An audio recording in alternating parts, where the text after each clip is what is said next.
Hello Bob, how are you? Everything is fantastic over here.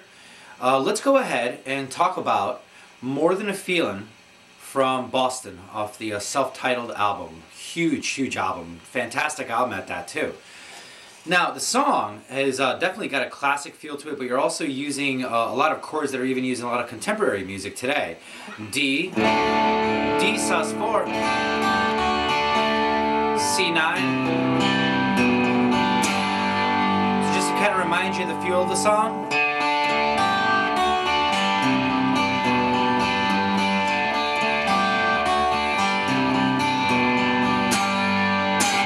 Now that part right there alone says quite a bit. It's got strumming, it's got arpeggios, and it's got awesome chord changes. So let me break down this section for you and take it piece by piece, and we'll put it together in this first section, and the next section that I'll record is going to be solo options over it, so you can keep your hands nice and hot and moving forward in your solo work as well. Alright, great. So the first chord that we start off with here, it's a regular D chord. But it's the arpeggio that makes it special.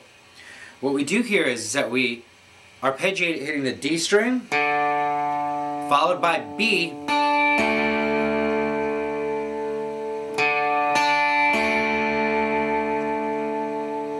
still holding the same chord. Then we place our fourth finger underneath the third finger, creating a D sus4 chord. And we pick the high E note. Then release that third fret, high E note, and pick it again. Back down B, G. So I'll do it again.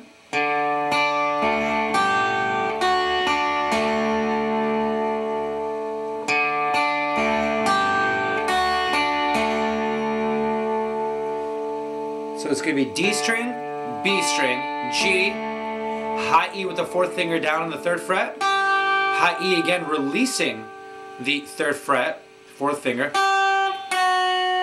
then back down to B and G.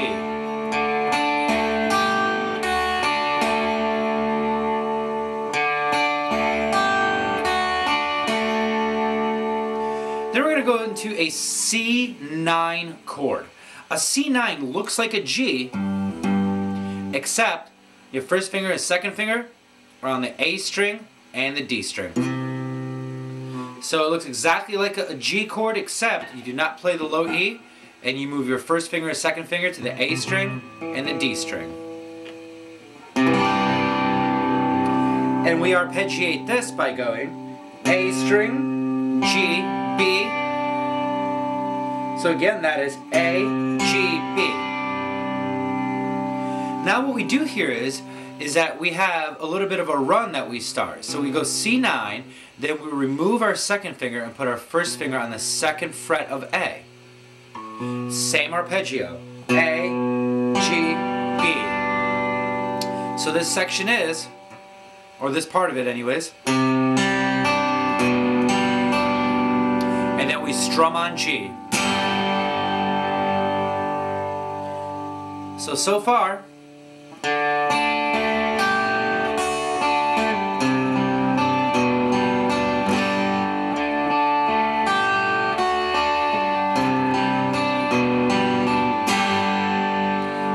practice this nice and slow. And what I'm going to do next is that I'll email you a review of what scales you could use to solo over this. And also I'm going to do some rhythm. This section right here, I'm just going to play the rhythm and then of course play the scales over, apply a lot of the licks that we started to work on as well. And feel free to be creative too. See where your fingers go within that scale position with some bends as well, and see what you discover. Great, so with this section here, now I'm going to do is just the rhythm over and over, and refer to the following link for the scale position, and come back to this as well, so that way you can put them both together. Alright, great. I'm going to be the rhythm player, now you will be the lead player.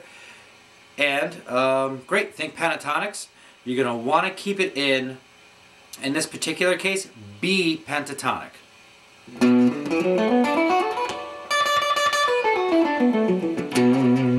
So that's going to be off the 7th fret.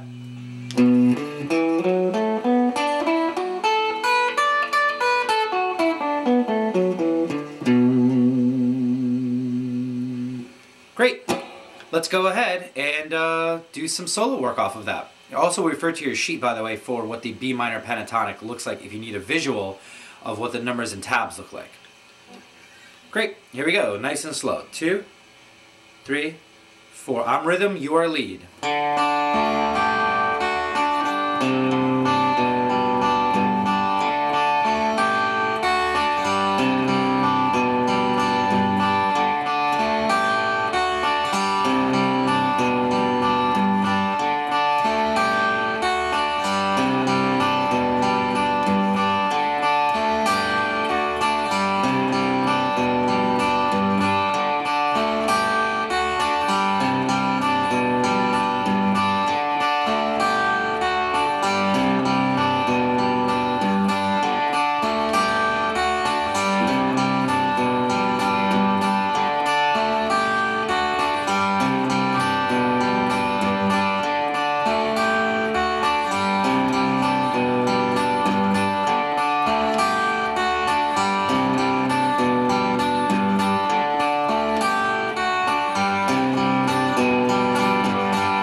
Great, my next link is going to be other solo